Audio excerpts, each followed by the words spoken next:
everyone. Welcome to the Made It in Music podcast. Today we're talking with Jordana Bryant about her journey into co-writing. Jordana is a 17-year-old pop country singer-songwriter from Pennsylvania who just moved to Nashville and signed a record deal with Riser House. This was recorded along with our live online audience from our Song Chasers community. You can learn more about Song Chasers at joinsongchasers.com. For now, let's dive into the episode. What is up, everybody? Happy Tuesday evening. I had to think about that a little bit. This is like a rarer time for us, maybe? I'm not Tuesday evening? Yeah, normally night things. So here's the real truth. We're trying to give you guys more options of times to show up, and we've got a thumbs up. Thumbs up. Got some thumbs ups. Yeah. We realize that a lot of people work, they've got the day jobs and stuff. So definitely trying our best here. So yeah, awesome. We got a good one tonight. We've got here with us in the studio, the one, the only Jordana Bryant. Everybody give Jordana Bryant and Jordana Bryant a nice hand clap for being here with us. They are clapping. They are clapping. So we're super excited that you're here. Yeah, excited to be here. It's gonna be really fun. Totally. And I wanted to talk to you about co-writing specifically because you have just jumped in head first to it, and you've just done it like a champ. You write a ton on your own, but you've embraced co-writing in a big way.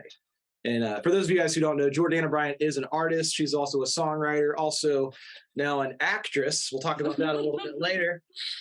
But just all around multi-talented, one of the most talented artists I've ever worked with. She's 17 years old, just turned 17 as of a week ago. When we first met, I think you were 14 or so.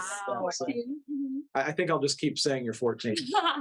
But so far ahead of where I was when I was 17. It's very, very inspiring to watch. And not only the talent, but just the heart, the hard work ethic, and like literally graduated high school a year early to do this. And it's just amazing. So thank you so much. Incredible. So yeah, I'd love to just jump in from the top, like just maybe introduce yourself, share your story. Okay. How'd you get into music? Totally. So I'm Jordana Bryant. I'm from Pennsylvania, and I grew up hearing a ton of music around my house because my dad played lead guitar in a bunch of country rock bands when he was a teenager growing up, high school, college. And so I would always hear him playing around the house, and I just really fell in love with the music he was playing, and not only he was, playing himself on guitar, but also the country songs he was playing me, the Garth Brooks, the Patsy Cline, the Reba McEntire, the, Dolly Parton, everyone. And I just really fell in love with how, the songs were just so visual and so storytelling, and you could kind of picture yourself in every one of those songs. And I thought that was really cool. And so when I would hear my dad play, guitar around the house, I would just, I guess at a certain point, I started singing along and making up my own lyrics and melodies. And I don't think I even really knew what songwriting was back then, but I just somehow, started doing it, and I just fell in love with how it's a blank page and you get to kind of do whatever you want with your songs. And I feel like that's a really cool thing because you get to kind of choose what message you put out into the world as a songwriter. And so you can choose to spread positivity and bring people together and lift them up. And I just really thought that was so special and so amazing, because that's something that music is really unique in. There's I wouldn't say really anything else that has the ability to inspire people and really, have an impact on them like music does.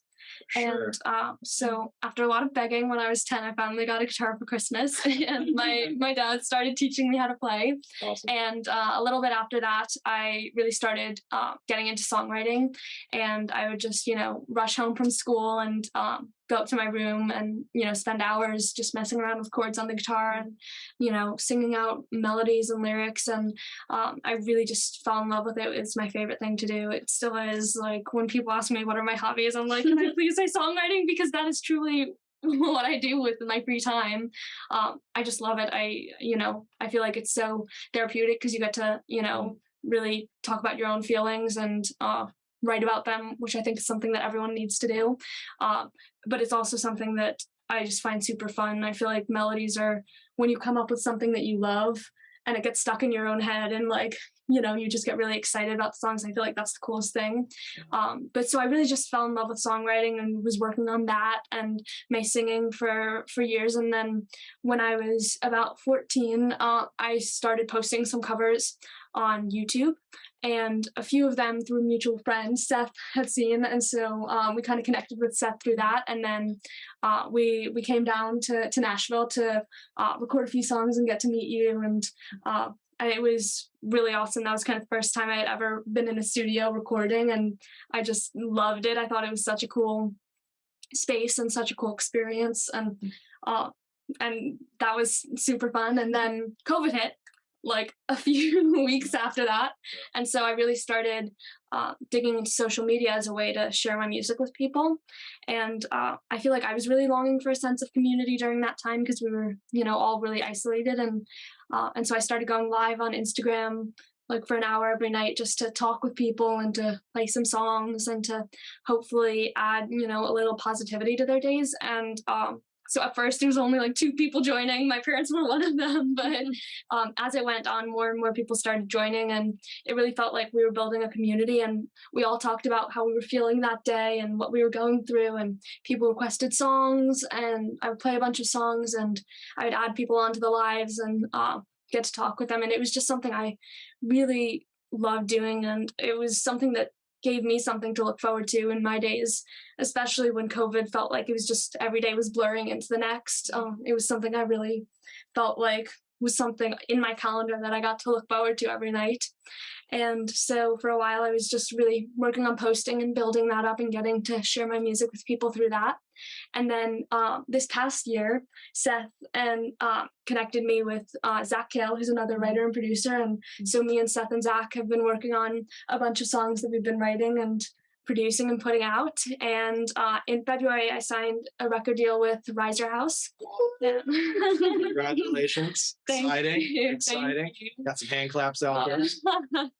Thank you. And so that's been really awesome to get to start working with a team that's helping me and supporting me. And it's been awesome. So we've been putting out a bunch of music. I released my first single with them in April called Guilty. And then since then we've released a few more, one song called New Friends, another called Country Music.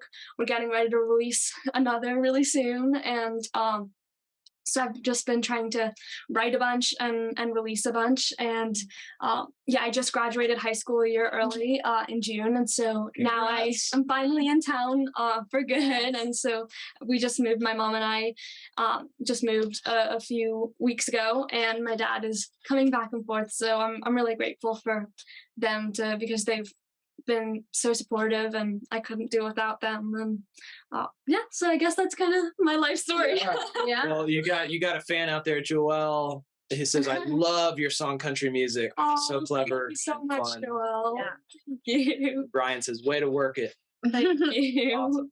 For those of you guys who are listening too, we've also got, if you're just listening to our podcast after, we've also got Riley Taylor here with us. So I'm not going to be the only one having these asking these questions. I know Riley's got a lot of questions for Jordana too. Yeah, of course. I mean, you kind of touched on it a little bit, but just wanted to kind of ask like how you got started with co-writing specifically, and like what you thought about it at first. Like, you know, did that scare you? Like, were you super excited? Like I don't know. Yeah. Just kind of talk us through that. Totally. So Seth had introduced me to Stacy Wilbur, who is a publisher in town, and she started setting me up with a bunch of co-writes once the pandemic hit.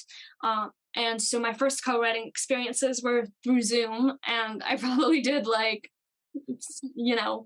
4 dozen Zoom writes before I ever was in person for one. And so it was definitely not the typical, I think, experience learning how to co-write. But honestly, I felt like for me, because I wasn't in town yet, it opened up a lot of doors, because people who I wouldn't have been able to write with before, or I would have had to be in town with, to be able to write with, I was able to write through Zoom with them. And that was really incredible. And I think it was definitely something I was at first a little nervous for. I remember my first few co-writes, I was definitely a little bit, worried. And I was definitely a little more shy, I think, too, about putting out ideas, because I was concerned, like, what if they don't think that's a good idea? Like, will they if I throw out too many ideas and they don't like all of them, are they not going to want to write with me again? Like, but I think that's something that a lot of people are just in their heads about when you first start co-writing, and it's truly a no judgment zone.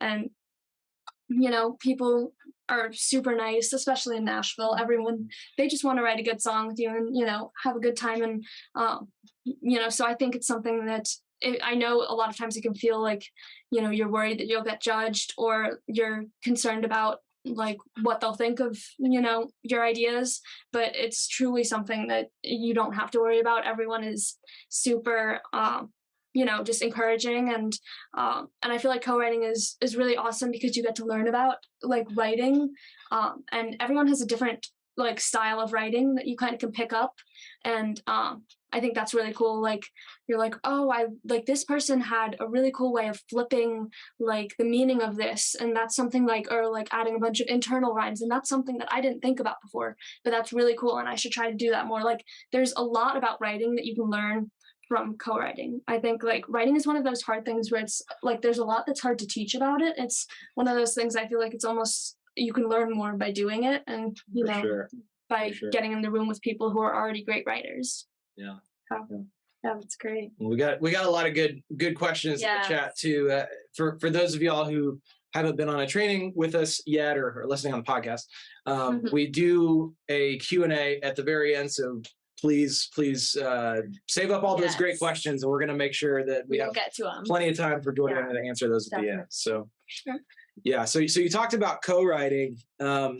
This is interesting. You kind of started a little bit backwards, and a lot of the people in Song Chasers will relate to this too. But you started co-writing on Zoom, which is something that I've had to get used to. Like a lot of my writer friends that still hate doing writing on Zoom. There are days that I dislike it too. If you like really know the people really well, and if you've got something started already, it can be fine. But it's kind of difficult. But that's how you got started. And like you said, you were doing dozens of co-writes on Zoom, and then you finally got to jump in the room with people and do it in person. What was that experience like, of like going from Zoom to in person and just that whole switch? Yeah, it was crazy. I'm pretty sure, I think my first in-person write was actually with you and Zach, like August of last year, I want to say. And I was like, wow, this is a lot more fun. Honestly, I feel like the biggest thing that I realized was like the talking and just hanging out and laughing part of a co-write. That's an important part where you guys get comfortable, is something you don't like, that's at the start of a lot of writes when you're in person, is something that's not as much of a part of Zoom writes. You kind of, because the conversation doesn't really flow as much as when you see someone and you're like talking about your day, like when you're in an in-person write. So that's something that I noticed, that it felt more like you talk for a minute or two on a Zoom write and then you kind of get started in. But I think something that definitely helped is when I was writing on Zoom, I would come in with 3 ideas, like whether it's just a hook idea or a melody or like a chorus or whatever you have. But I think that really helped, because Zoom writes, it's true, it's like I think they're easier when you have something to start off with, because in a lot of in-person writes, if you don't bring anything in, like sometimes that's okay, because when you're talking in the beginning and talking about your day, you kind of stumble on an idea and you're like, oh, like you just said this, what if we like actually turn that into a song? Like, so I mean, in general, I think it's good to have a few ideas when you come into a write, but especially on Zoom, I think that helps. I mean, I was a little bit extreme when I did it. I would send people, I'm embarrassed to say this now, but I would send writers a SoundCloud link the night before, like the day or two before, with 3 song ideas. I'm like, hey guys, here are some ideas that we could work on during the write. And now I'm like, that's really cringy, but it shows that you're prepared and you care. Thank you. And I mean, it did help, because I feel like then, when we got into the write, we had some ideas to like, to run with. And so I think that's something that is important when you're writing on Zoom. For sure. Yeah. And it's, we hate on Zoom, but man, I'm thankful for it. Like, completely. There has been so many great songs that I would have never been a part of had it not been for Zoom. Like honestly, some of the best songs, it really doesn't, like, you don't get better or worse songs. It's just different. Exactly. And I think it also opens up different, like writers who write in LA, who live in LA, or like international people. I know there are a lot of people in like different countries and like, you know, Sweden or wherever, the UK, that you can write with that like, you know, you like, except for rare occasions, you wouldn't be in the same city, but because of Zoom, you can write with these people. And I think that's really incredible. And I think, yeah, Zoom writes are different, but I think they can totally still create awesome songs. They can. And for those of y'all who are on Song Chasers, I mean, it's been an amazing asset for so many of you guys. Because most co-writes are on Zoom at this point with Song Chasers. For sure. And we got, you know, like I said, people in South Africa, we got people in Canada, we got people in Texas and California and who knows where. Yeah. And none of that would be possible without Zoom. So it's a great thing. Yeah. For sure. The one thing that you don't get with Zoom writing is you don't get to sample the different snacks at the different publishing companies. This is true. One of the little known jokes about Nashville is I think the publishers are all competing with each other for the best snacks. And I think ours are pretty good. They're pretty good. We need to step it up after hearing what some other people are doing. I mean, for a small company we're not like funded by some big billionaire whatever, like we do pretty good with our snacks. I've got my coffee. I've got my Jordana Bryant mug. Shout out. This is like the best present. But yeah, it's kind of funny. I go into Sony, and I'm like, oh, they got the popcorners, and they have a Sonic ice machine, which is kind of nice. That's pretty impressive. Yeah, Black River has some nice stuff. Yesterday I was really considering taking some photos and sending them to Riser House, being like, you got to up just so you guys know, Riser House is kind of lacking. They have your typical chip bags, little like Lay's and Doritos, and stuff like that. Exactly, a few Belvita, but So that's something that's a nice thing about in person. But hey, y'all can do that. Send each other snacks before you Zoom meetings. Just an idea for you. Or coordinate your snacks. Be like, we should both get some Doritos to have during the write. Exactly. Exactly. Feel more connected. I will say Sony does have a lot of gluten-free options, which is that's really nice. Very nice. Very, very nice. Yeah, totally. Consider that. Talk about the advantages since you're fully in the world of co-writing now. What are some of the advantages of co-writing versus just writing by yourself? Because you're fully capable of writing songs 100% yourself. Like you don't necessarily need people to you're great at doing it, but there are advantages to co-writing. Yeah, totally. I think there are advantages to each. I think it depends on the idea. Like some ideas I feel like you kind of know, you're like, this one I know exactly what I want to do with this. I can write this by myself. Or like, I already have the verse and the chorus and I know what I want to do with the verse too and the bridge. Like, I don't think I need someone else.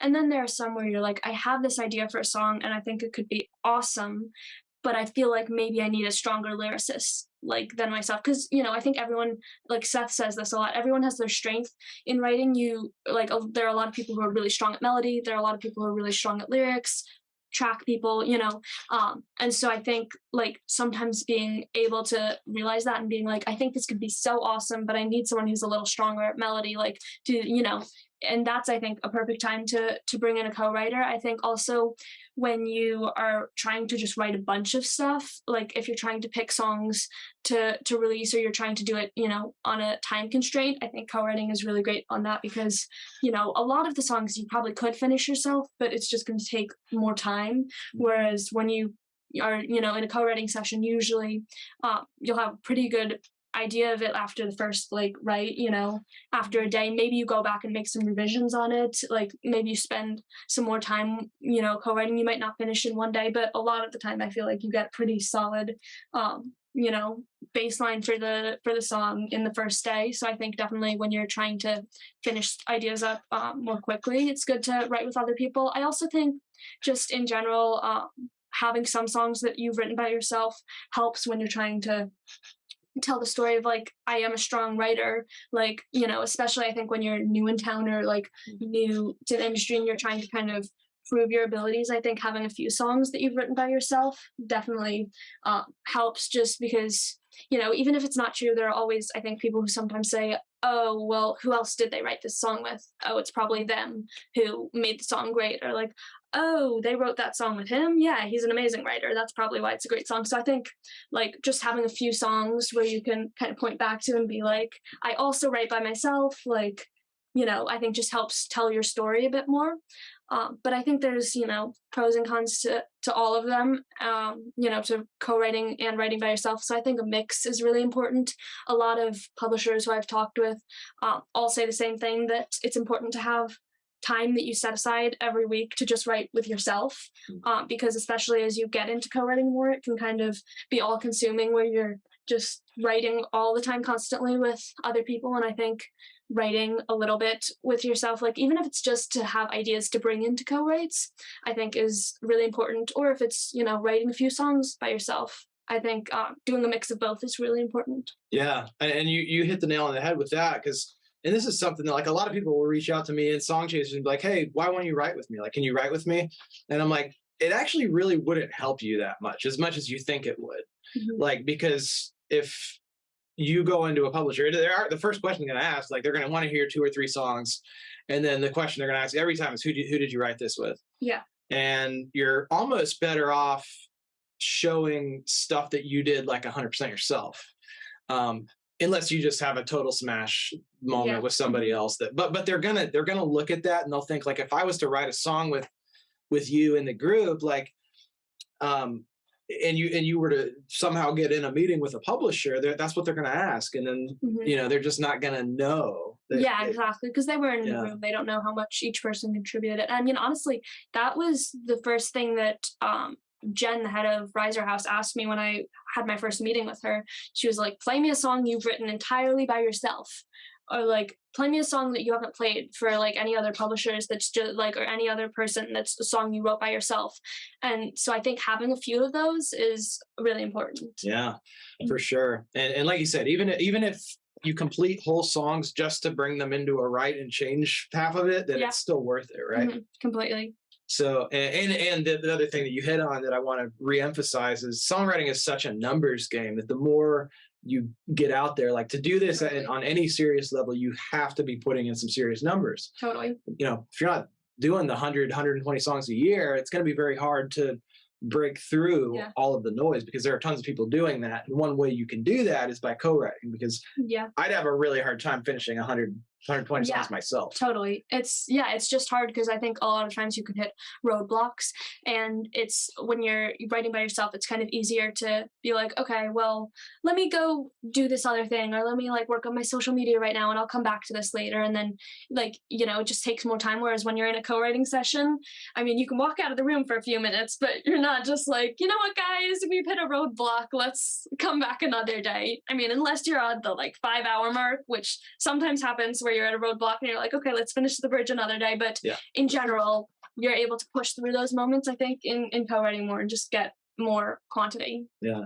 So what do you do to prepare for a co-write? Like, what do you bring in?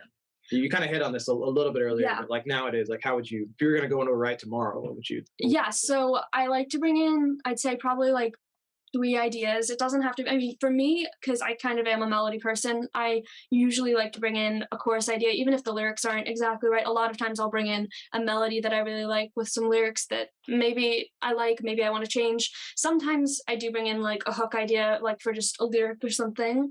But I think having 2 to 3 ideas to bring in just really helps the write flow better, I think, in the beginning, because when you don't know what to write and you're all like, what do you want to write? And you're like, I don't know. And they're like, I don't know. It just, I think you produce a better song when you already go in excited about some ideas.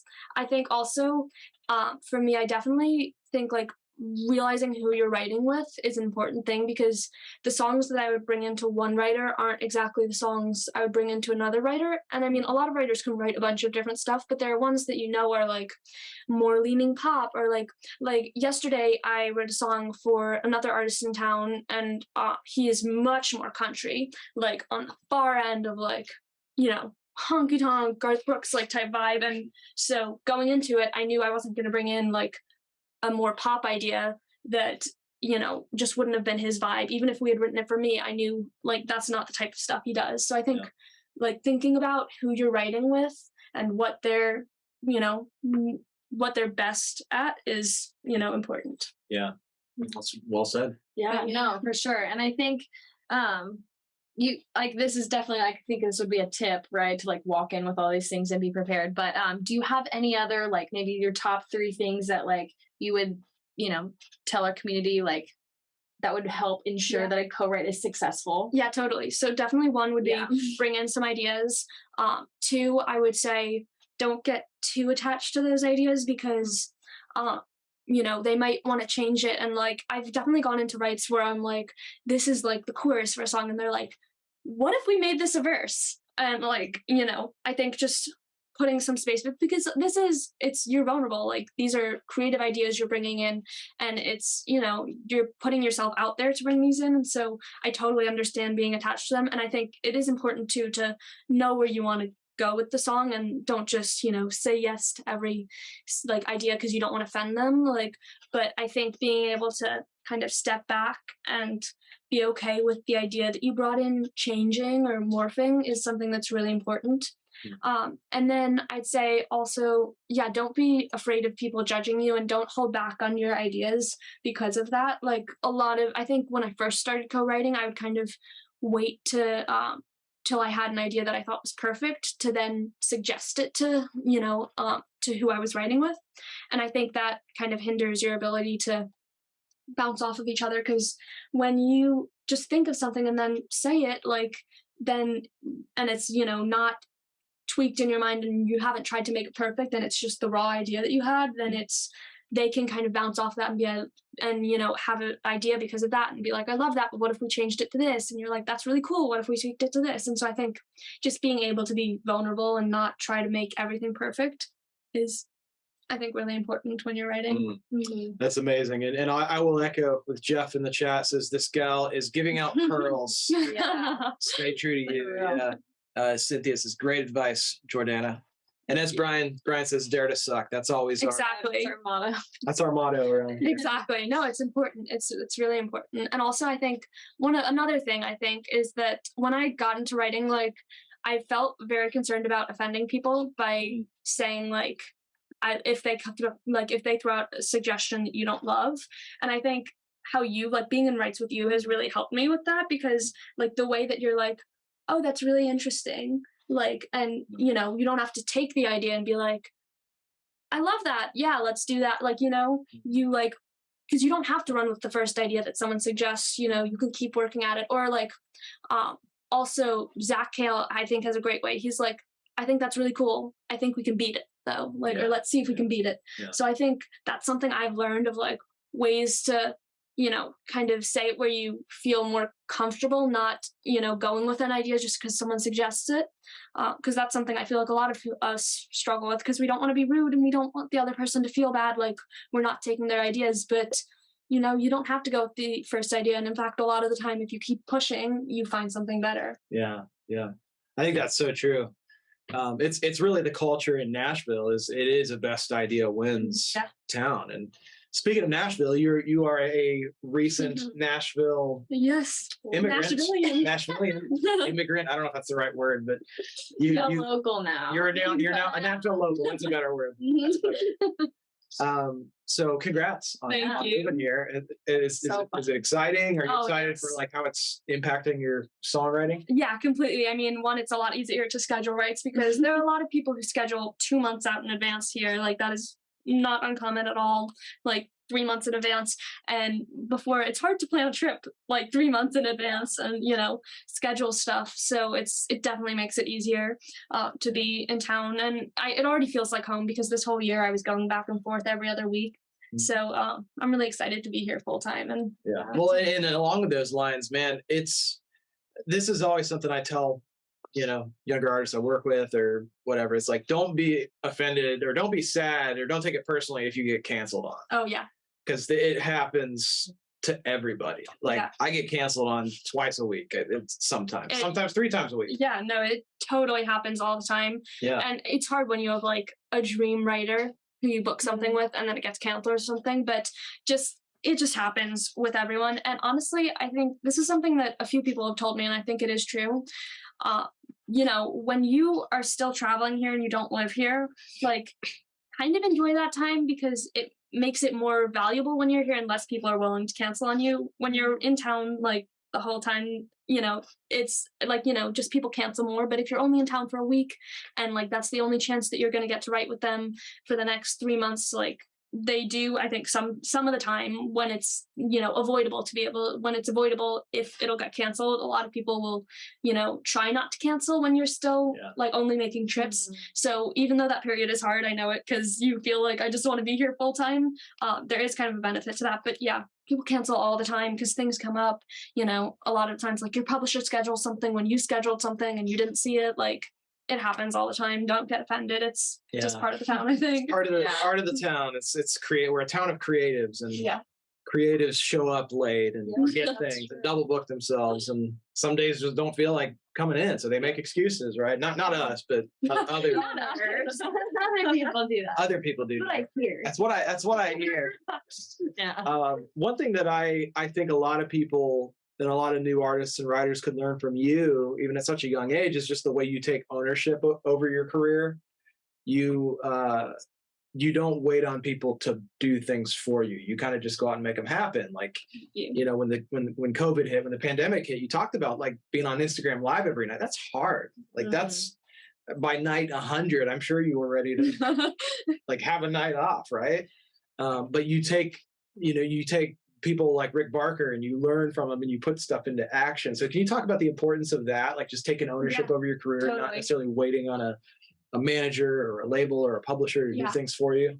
Yeah, well, I definitely think that you should be the one that's working the hardest for your career out of your whole team. And if you're not, that's a problem, because you're the only one who wants it as much as, like, no one else wants it more than you. And everyone else, I think, even the people who really believe in you, like at the end of the day, it's not their career. And if it fails, like, it's okay, because there are a ton more artists around town and people who are going to work hard for it. And there are so many people who are so talented here and who want it and who are willing to work hard for it, that I think truly the only way to be successful is by working really hard at it. And I know it's super common phrase and everyone says it, but I think it's really true that hard work beats talent any day. There are so many people who are super talented and work really hard here, but there are also like a ton of people who are super talented who don't work the hardest, and they're not going to make it, even though they might have the best voice that you've ever heard or might be the best writer. Like, it's truly that hard work.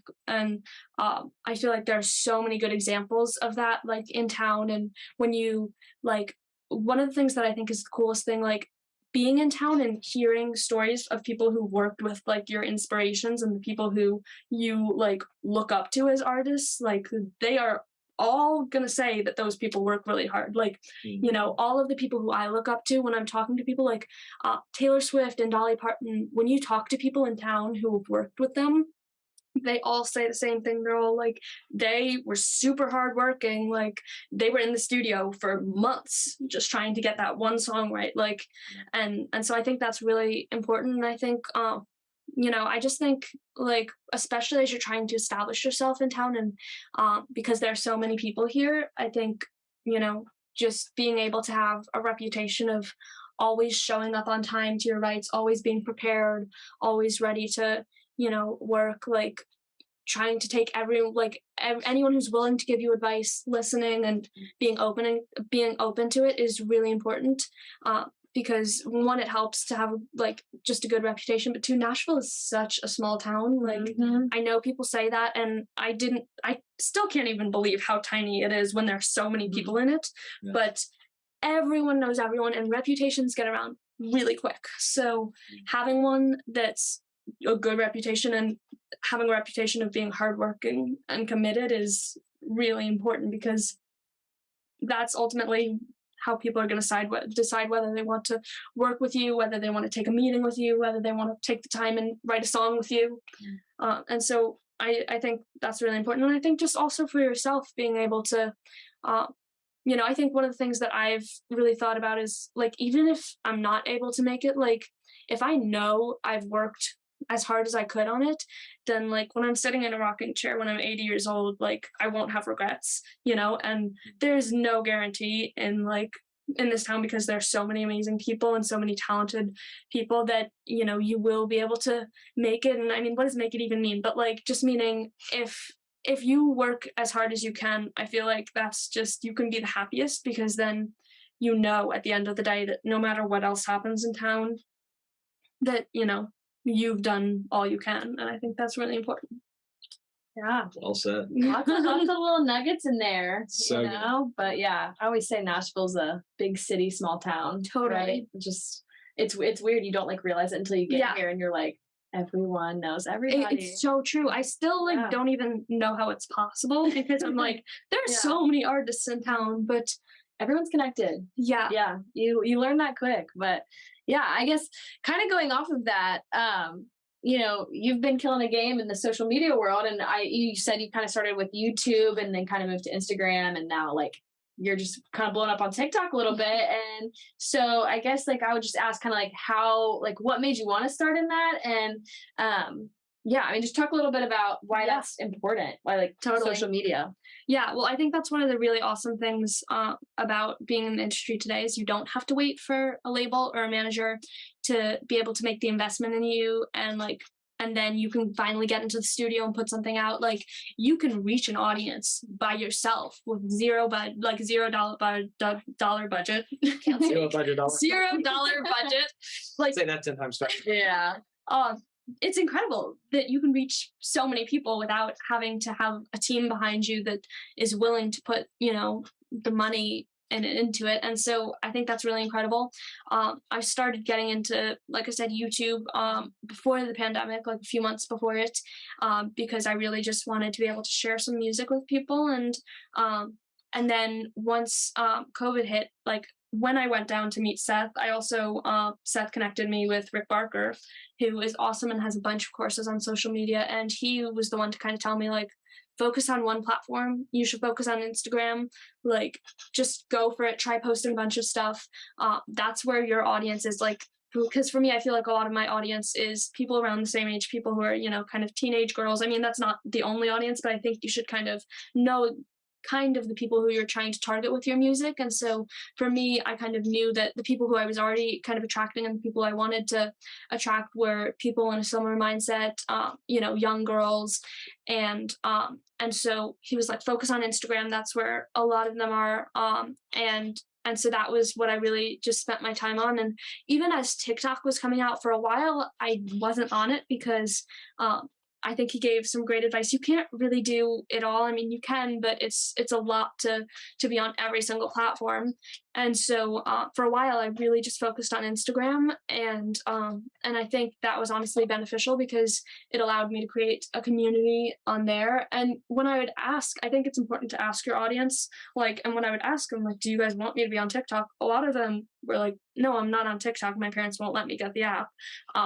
And so for a while, I just stuck to Instagram. And in the last like 6-7 months, I have been doing stuff more on TikTok to expand. And so I think, like, obviously when there is something that's really blowing up, like TikTok and record labels are looking at that, it's, you know, important to, you know, somewhat be on it. But I don't think that, you know, if you have something working for you, like Instagram was for me, I don't think just because people are saying TikTok's the new thing that you have to devote all your energy to that. And I think that's something that Rick really gave me some good advice about, because, you know, if you're doing something and it's having success, even if it's not what people are telling you you need to have success on, like, don't just switch paths because it's what everyone else is going towards.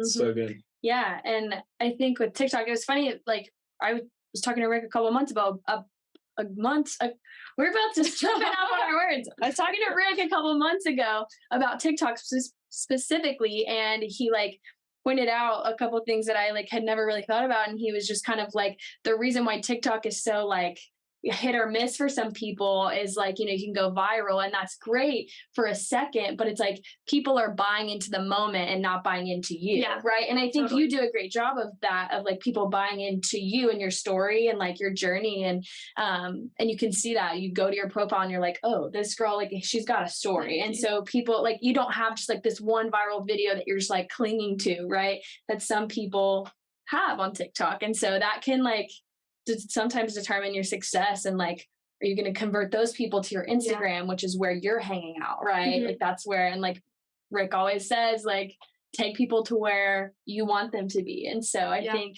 you've done a really great job of that. But do you have any like tips for beginners? Because I mean, we talk a lot about social media and song chasers and about just like the intimidation and just like, it's a lot. And so as an artist, but it's kind of important. And so do you have any beginner tips that you would say?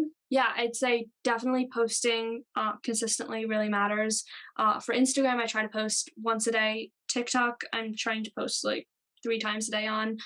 Don't hit it every day. I don't hit it every day, but you know, I try to, and I think that Instagram, you can post less. I think TikTok, like, there is more of a push for more content, but yeah, I think posting consistently really matters. I think going live really helps because that's where personality can come through. Personality can totally come through in your posts, but when you get to talk to people and really like connect with them live, it makes a big difference, and it creates, you know, it turns someone from a semi-fan into a diehard fan.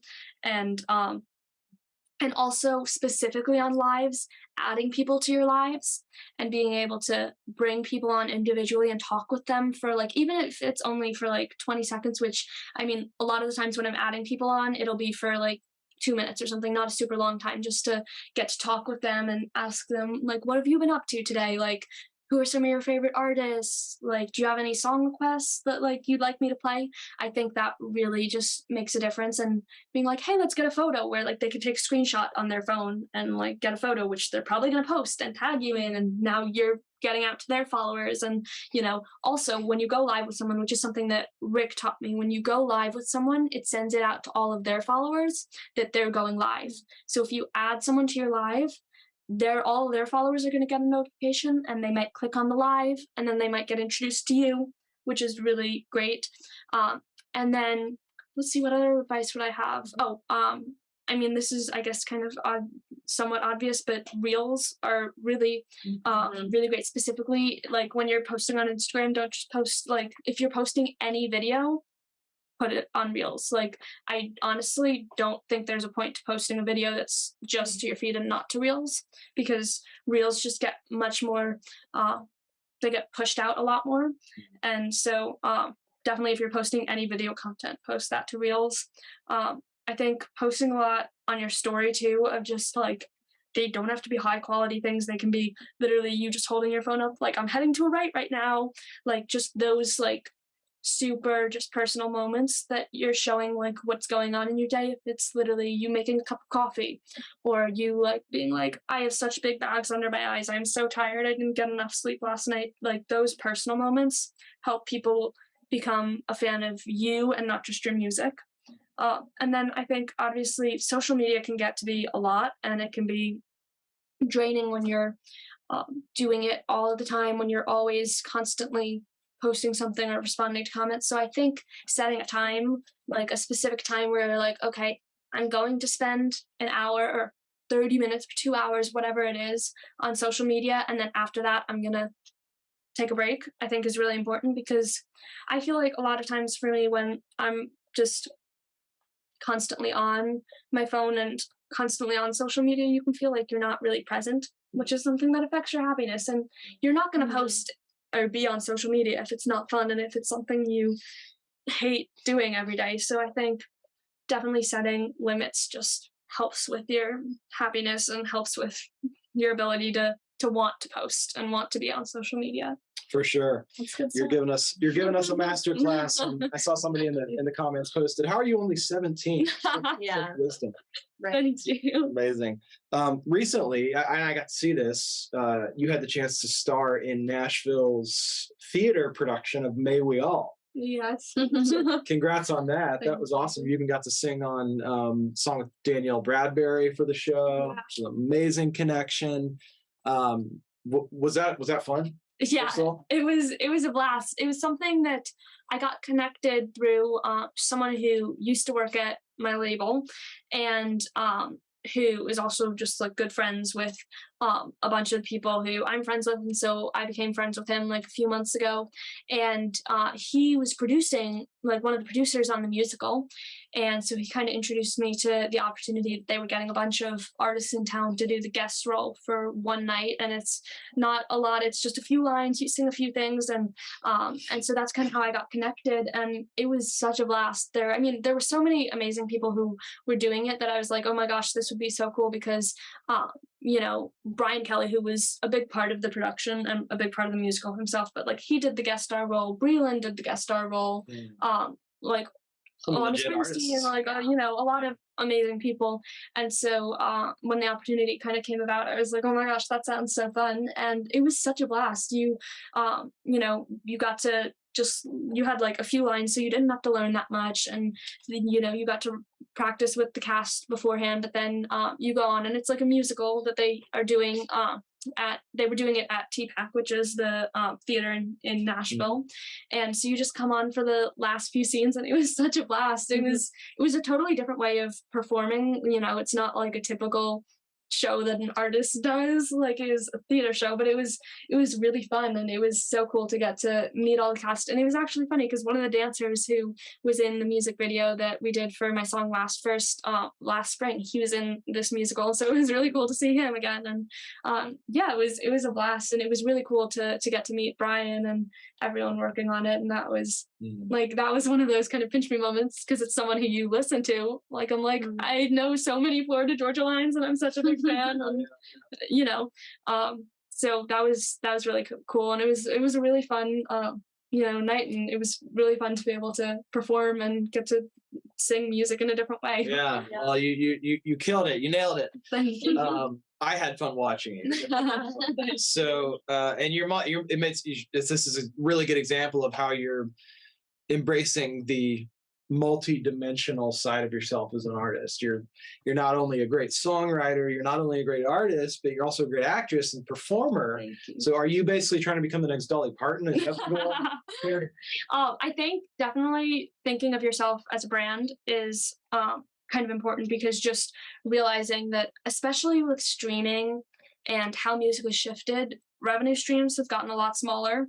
And with streams, I mean, I think I heard from someone that it's like, it takes roughly, like, for, you know, the amount that you invest in producing a song and stuff, and a lot of times the artists aren't taking that on, it's the label, but for the amount that it takes to produce a song, which isn't a ton, it takes 100 million streams to make that back, just to make that back. And so then when you're thinking about how much you need to stream to be able to make enough to sustain yourself, it's a lot. And I mean, there are other revenue streams, there's touring, there's merch, there's other things, but I think really thinking about yourself as a brand and what other things can I do to, one, build awareness about me and my music, but also to have some other revenue streams, because you know, when you become a brand and you start doing movies, or like, that adds one audience to you, who are people who you can now be like, who become a fan of you, and then you can introduce them to your music and hopefully make them a fan of your music. But it also is another revenue stream. And you know, when you do a clothing line or a makeup line or whatever it is, I think just coffee mugs. Exactly, being open to the fact that as artists, we are all our own business, we are all our own brand, and really embracing that is important, because you never know where your big break can come from too. Like, it could be that you really are a musician, but this part came about and you were like, okay, sure, I'll do this like little movie film, and then that blows up, and suddenly you have a bunch of people who now know who you are, who you can direct towards your music. Like, I think it's just, you know, the more opportunities that you say yes to, the more possibilities there are. I love it. Yeah. So much good wisdom. We are going to end with our rapid fire round. Are you ready for that? Let's do it. Yes. Rapid fire. Probably got some music to play or something. So now, being a Nashvilleian, what is your favorite Nashville restaurant? That's a really good question. Virago, I think. Virago. I literally say, it's actually probably a problem. I say this, like, I feel like I say this too much, where like I'm literally now promoting the restaurant. Like, most people I talk to, You I'm need to like, get a sponsorship. have you been to Virago? It's a sushi restaurant in town, and it's really good. And Amazing. if you're in town on Mondays, they have like half off. So Mm, We love half price sushi. exactly. We love it. Exactly. Yeah. All right. Okay. Favorite concert you've ever been to? Favorite concert, I would probably say they're two kind of competing. I would say either Garth Brooks, who I saw a few months ago at the Nissan Stadium in Nashville.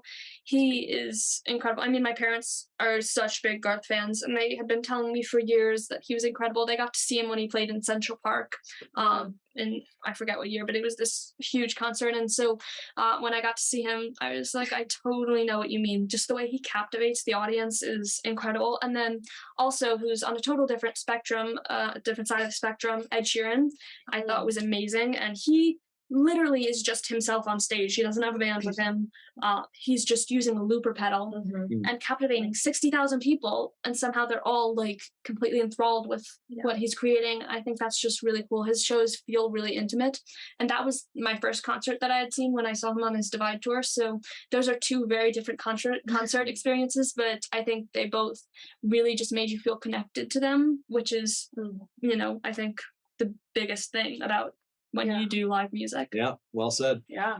What was the first song you ever performed on stage? The first song I ever performed was Gravity by Sarah Bareilles when we were in Colorado when I was 8.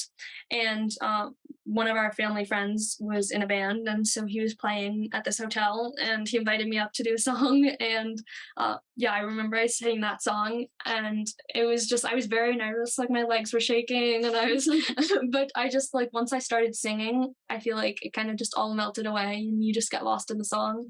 And that was kind of when I knew I really wanted to, perform and do live music. And That was the moment. yeah, exactly. Such a good song too. Yeah. It's a good- always love some Sarah. Yeah. Yeah, Same. totally. All right. Coffee or tea? Oh, that's a good question. I would probably say tea, because even though I do love coffee, tea I think is just really good for you and really good for your voice. Whereas coffee dehydrates your voice. Tea is good for your voice. And I don't know. I always feel like more calm when I'm drinking tea. I'm like, nothing can faze me. I'm like drinking tea. I'll light a candle. I feel like I'm in my my calm. Feeling Exactly. Okay, last question. What is your favorite item under $100 that you've ever purchased? That's a really good question. Okay, I would say going back to the tea thing, throat coat tea. If you don't know what throat coat tea is, if you've never had it, you need to. It's seriously therapeutic. I don't know. Singer's lifesaver. Exactly. Honestly. I don't know what they put in it, but this whole year, when I was coming back and forth and getting sick a lot of weeks because the planes, there was a lot of sick people on the planes, and there were a lot of sick people in my school, and I didn't want to be I didn't want to have no voice when I went into a write. I would just drink a bunch of throat coat, and it really makes your voice feel so much better, and it's incredible. And that's very much under $100. It's probably like $10. Like But it's one of my favorite purchases. And then I'd probably also say fuzzy socks. I'm a big fuzzy sock person. All right. Can't go wrong with that, right? You can't go wrong with fuzzy Tea and socks. socks. Exactly. Exactly. Yeah. I love it. Oh, Jordana, this has been a blast. Yeah, We are going to transition here. For those of you guys who are listening to our podcast, we are live with our studio audience with Song Chasers. So be ready to type in your questions in the chat. And Jordana, thank you so much for being on with us. I've learned a ton. Yeah, me too. I think we've all learned a ton. Yeah. So, this was so fun. Yeah. Thank you guys so much for inviting me to do this. and where can people find you, by the way, too? Yeah. Socials, website, all of that stuff. Yes. So I post a ton of music on my socials. So Instagram, TikTok, all of it is Jordana.Bryant. And then YouTube, just Jordana Bryant. My website is www.jordanabryant.com. And I have a few songs out on Spotify, Apple Music, Pandora, Amazon Music, all those places. So if you want to hear some of the release stuff, that is on there, and we're releasing a bunch more stuff soon, so be on the lookout. It's awesome. Stay tuned. Yes. Thanks for listening to this episode of the Made It in Music podcast. In addition to this episode, we also recorded a Q&A session where some of the songwriters in our Song Chasers community were able to ask their own questions. We'll release that episode shortly after this one. Make sure to check out some of the other episodes of the Made It in Music podcast as well.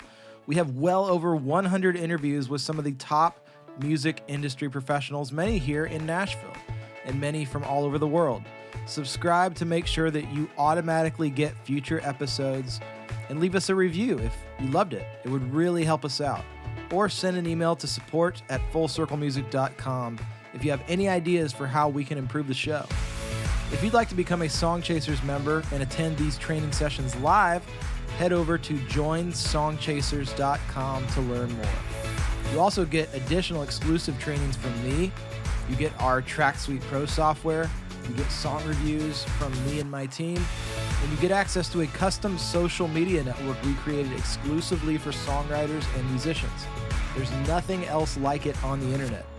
Go to joinsongchasers.com to learn how to join, and check out madeitinmusic.com for more content and episodes from this podcast. See you in the next episode.